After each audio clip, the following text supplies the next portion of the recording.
आसू के पूर्व महासचिव लुरिनज्योति गोगोई आज औपचारिक तौर पर असम जातीय परिषद में शामिल हो गए। शिवसागर में आसू कार्यालय से रैली निकालते हुए वे अधिवेशन स्थल तक पहुंचे, जिसके बाद उन्होंने शहीद बेदी में श्रद्धांजलि अर्पित की और समर्थकों के साथ अधिवेशन स्थल पर पहुंचकर लुरिनज्योति औपचारिक तौर पर सक्रिय राजनीति से जुड़ गए। तो इस वक्त की बड़ी खबर आपको बता दें, लुरिनज्योति गोगोई आसू के पूर्व महासचिव, उन्होंने आज एजेपी में औपचारिक रूप से वो शामिल हो गए। शिवसागर में आसू कार्यालय से रैली निकालते हुए वे अधिवेशन स्थल तक पहुंचे, जिसके बाद उन्होंने शहीद बेदी में श्रद्धांजलि अर्पित की और समर्थकों के साथ अधिवेशन स्थल पर पहुंचकर लुरिनज्योति गोगोई ने औपचारिक तौर पर सक्रिय राजनीति से अपने आप को जोड़ लिया। অনুষ্ঠানটোক অসম জাতীয় পৰিষদ নামৰ এই দলটোক আগবঢ়াই লৈ যোৱাৰ কাৰণে আমি সকলোৰে দায়িত্ব আছে, অসমৰ জনগণৰ দায়িত্ব আছে। আৰু সেই কাৰণে মই সদৌ অসম ছাত্ৰ সন্থাৰ পবিত্ৰ মঞ্চ ত্যাগ কৰাৰ পাছত মই কৈছিলোঁ যে মই যি বাটেৰে অতদিন বাট বুলিলোঁ, সেই একে পথৰে পথিক হৈ অসমৰ জাতীয় জীৱনৰ এই যাত্ৰাক অধিক বলিষ্ঠ কৰি আগবঢ়াই লৈ যাবৰ কাৰণে মই চিন্তা চৰ্চা কৰিছোঁ। বাট একে, পথ একে।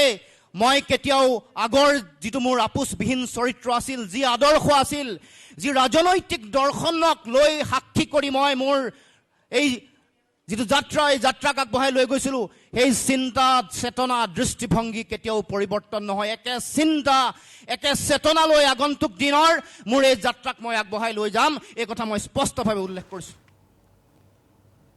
तो आसू के पूर्व महासचिव लुरिनज्योति गोगोई औपचारिक तौर पर एजेपी में शामिल हो गए हैं और इसी के साथ उनकी राजनीतिक यात्रा भी शुरू हो गई है। शिवसागर में आसू कार्यालय से रैली निकालते हुए वे अधिवेशन स्थल तक पहुंचे, जिसके बाद उन्होंने पहले शहीद बेदी पर श्रद्धांजलि अर्पित की और समर्थकों के साथ अधिवेशन स्थल पर पहुंचकर औपचारिक तौर पर सक्रिय राजनीति से जुड़ गए। जिस तरह की तस्वीरों में आप देख सकते हैं, एक रैली के जरिए वो अधिवेशन स्थल तक पहुंचे थे और इसके बाद उन्होंने पार्टी थाम ली और इस दौरान वरिष्ठ नेता उनके आसपास, उनके नज़दीक देखे गए और लुरिनज्योति गोगोई जो आसू के पूर्व महासचिव रहे, उन्होंने आज से एजेपी में अपना योगदान शुरू कर दिया है, अपनी यात्रा शुरू कर दी है।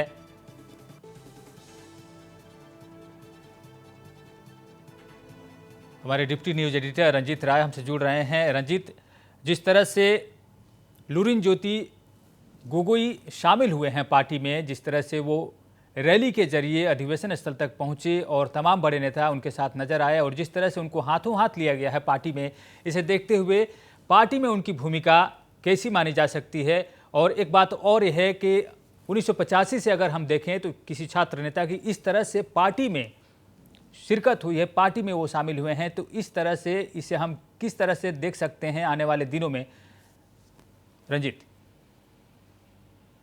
रविंद्र, असम की राजनीति में आज का दिन बहुत ऐतिहासिक है, क्योंकि छात्र नेता एक नई नवगठित राजनीतिक पार्टी में शामिल हो गए थे और ये पहले से ही तय माना जा रहा था कि आसू के पूर्व महासचिव लुरिनज्योति गोगोई एजेपी में शामिल हो जाएंगे और एजेपी का जो 2 दिवसीय अधिवेशन, राजनीतिक अधिवेशन या अधिवेशन शुरू हुआ है शिवसागर में, इसमें पूर्ण रूप से समर्थन की घोषणा भी कर दी है आसू और एजेवाईपीटी ने।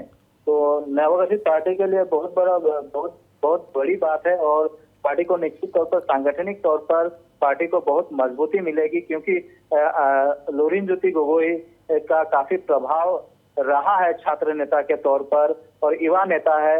और जिस तरह से उन्होंने वादे किए थे कि मैं इतने दिन में आसू छोड़ दूंगा और उसके बाद जब सक्रिय राजनीति में आऊंगा तो लोगों की सेवा करूंगा, हम लगातार तस्वीरों में दिखा रहे हैं। वो जब आज मंच पर चढ़े तो काफी भावुक थे और भावुकता इस वजह से थी कि उन्होंने एक नई जिम्मेदारी ली है।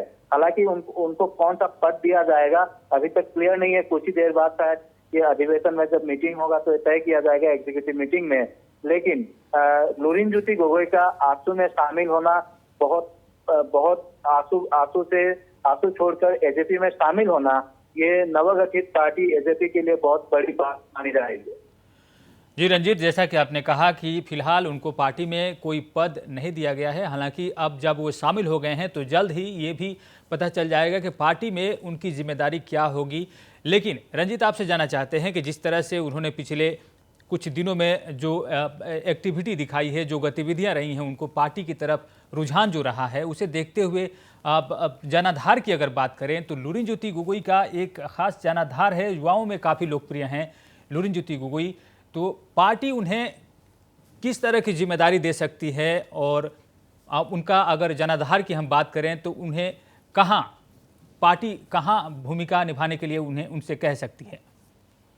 जी हाँ, बिल्कुल। ये बहुत ही आज की तारीख में न सिर्फ मीडिया के लिए बल्कि पूरे असम वासी के लिए भी ये बहुत बड़ी बात है और लोग इंतजार कर रहे हैं कि उनको कौन सी जिम्मेदारी दी जाएगी। नाहरकटिया अधिवेशन में, आंसू के अधिवेशन में जब उन्होंने पार्टी छोड़ा था, उन्होंने तुरंत एजीपी में ज्वाइन नहीं किया। उन्होंने ऊपरी असम से लेकर निचले असम तक जिला स्तर पर गए, लोगों से मिला और छात्र संगठन के कार्यालय तक गए। उस समय हमने देखा था कि भारी संख्या में उनको समर्थन मिल रहा था। वो असम के अलग अलग क्षेत्रों का दौरा करने के बाद आखिरकार आज शामिल हुए, तो निश्चित तौर पर हम कह सकते हैं कि उनका जनाधार तो है। और जैसा आप कह रहे हैं कि वो लोकप्रिय है युवाओं में, न सिर्फ युवाओं में, महिलाओं में भी काफी लोकप्रिय है लुरिनज्योति गोगोई। अगर आप ध्यान से देखेंगे तो एक मासूम चेहरा और कुछ कर गुजरने की चाहत, वो अपने जितने भी भाषण है, जातीयतावाद की जो भावना है उनमें कूद कूद कर भरी हुई है। इसीलिए उन्होंने क्षेत्रीय पार्टी को ज्वाइन किया है। तो निश्चित तौर पर उनका अभी तक लोग उनके भाषणों को और उनके कार्यकाल को, उनके कार्रवाई को और उनके काम को बहुत ही सूक्ष्म नजर से देख रहे हैं। मैं यहाँ पे एक बात बता दूं कि इससे पहले असम आंदोलन के बाद जब एजीपी का गठन हुआ था, उस समय आंसू के ही छात्र नेता, बड़े बड़े नेता जब राजनीतिक पार्टी में शामिल हुए थे, उससे पहले उन्होंने लोगों से राय मशवरा किया था। उस समय जो जिस तरह का दृश्य देखा गया था, किस तरह सभी वर्ग के लोग उन्हें अपना रहे थे, क्योंकि वो जिस मुद्दे को लेकर उन्होंने आंदोलन किया था वो बहुत ज्वलंत मुद्दा था और उसकी आंच अभी तक बनी हुई है। लुरिनज्योति से भी बहुत आशाएं होगी और इस पार्टी में सभी वर्ग के लोग शामिल हुए, बुद्धिजीवी कहें, साहित्यकार कहें, छात्र संगठन कहें, सामाजिक संगठन कहें, यहाँ तक कि पत्रकार जगत से भी कई दिग्गज उसमें शामिल हुए हैं। और लुरिनज्योति को बिल्कुल एक बड़ी जिम्मेदारी ही दी जाएगी और अगर उनको संगठन को मजबूत करना है तो निश्चित तौर पर लुरिनज्योति वहां पे बहुत प्रासंगिक बन जाते हैं। रविंद्र। रंजीत, अगर देखा जाए तो जिस तरह से उन्होंने बयान दिए हैं पिछले कुछ दिनों में, उन्होंने एक बात कहा है, बार बार उन्होंने इस्तेमाल किया है, आपूस विहीन। मतलब जो उन्होंने कह दिया, अपनी जबान से पीछे नहीं हटने वाले, अपने आप को एक योद्धा के रूप में वो हमेशा प्रस्तुत करते नजर आए हैं। किस तरह की चुनौतियां नजर आती हैं, खास करके हम जब क्षेत्रीय दलों की बात करते हैं, जिस तरह की बात सामने आई राजौर दल और फिर एजेपी जिनका गठन हुआ, उसके बाद कई तरह की अटकलें आई कि ये जो छोटे छोटे दल हैं एक साथ मिलकर नहीं चल रहे हैं। इसमें इनकी भूमिका का भी जिक्र हुआ कि लुरिनज्योति गोगोई क्या चाहते हैं, आखिर जो छोटी छोटी क्षेत्रीय दल हैं उनको क्या असल में एकजुट करना चाहते हैं या फिर अकेले जाना चाहते हैं। साथ ही आपसे जानना चाहते हैं कि पार्टी में एक लोकप्रिय चेहरा होंगे अब लुरिनज्योति गोगोई, आने वाले दिनों में क्या पार्टी में दूसरे ऐसे नेताओं की कमी खलेगी? एक लोकप्रिय चेहरा को लेकर पार्टी कितना आगे जा सकती है? बहुत ही प्रासंगिक सवाल है रविंद्र। यहाँ पे सबसे बड़ी जो चुनौती उन्हें मिलेगी भाजपा से मिलेगी। भाजपा का जो सांगठनिक स्तर है बहुत ही मजबूत है और इस कदर मजबूत है कि उनका पन्ना प्रमुख भी होता है। मतलब 10 वोटर की जिम्मेदारी एक पन्ना प्रमुख को दी जाती है। भाजपा की जो सांगठनिक स्थिति है ऑलरेडी मजबूत है और हमने अभी चुनाव में देखा, बीटीसी चुनाव में देखा किस कदर उन्होंने राइट किया है। कल तिवा परिषद का चुनाव है और निश्चित तौर पर भाजपा वहां पे महत्वपूर्ण भूमिका निभाने जा रही है। नवगठित पार्टी है एजेपी, बामुश्किल 4 महीने हुए हैं और विधानसभा चुनाव के लिए भी 4 महीने हैं। इसमें लुरिनज्योति और जो लीडर है एजेपी के, उनके सामने चुनौती बहुत बड़ी है। निश्चित तौर पर अगर बेहतर रणनीति के साथ वे जाते हैं, एक बात तो तय है, जो राजनीतिक हलकों से राजनीतिक विश्लेषक मान रहे हैं, इस चुनाव में भले ही एजेपी को बहुत बड़ी सफलता न मिले, लेकिन क्षेत्रीयतावादी भावना को लेकर आगे बढ़ रही यह पार्टी आने वाले दिनों में और मजबूत होगी। बशर्ते अगर दूसरी क्षेत्रीय पार्टी, जैसे आप कह रहे हैं, दूसरी क्षेत्रीय पार्टी इनके साथ मर्ज हो जाता है, निश्चित तौर पर एजेपी बड़े भाई की भूमिका निभाएगी। क्योंकि क्षेत्रीयतावाद को लेकर एजीपी असम गण परिषद आई थी और भाजपा की सहयोगी पार्टी है।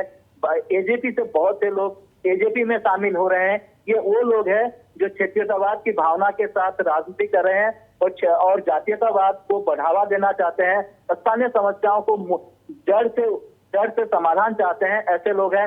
तो मैं इस वक्त ये कह सकता हूं कि एजेपी भले ही एड़ी चोटी का जोर लगा, लेकिन इस चुनाव में भले उन्हें बड़ी सफलता न मिले, लेकिन असम की राजनीति में क्षेत्रीयतावाद की भावना को आगे बढ़ाने वाली ये पार्टी एक नए सिरे से, एक नए आधार की शुरुआत कर सकती है। रविंद्र जी, तो औपचारिक रूप से एजेपी में शामिल होने के बाद अब देखना होगा कि आने वाली चुनौतियों से लुरिनज्योति गोगोई किस तरह से निपटते हैं। फिलहाल इस विश्लेषण के लिए आपका बहुत बहुत धन्यवाद रंजीत।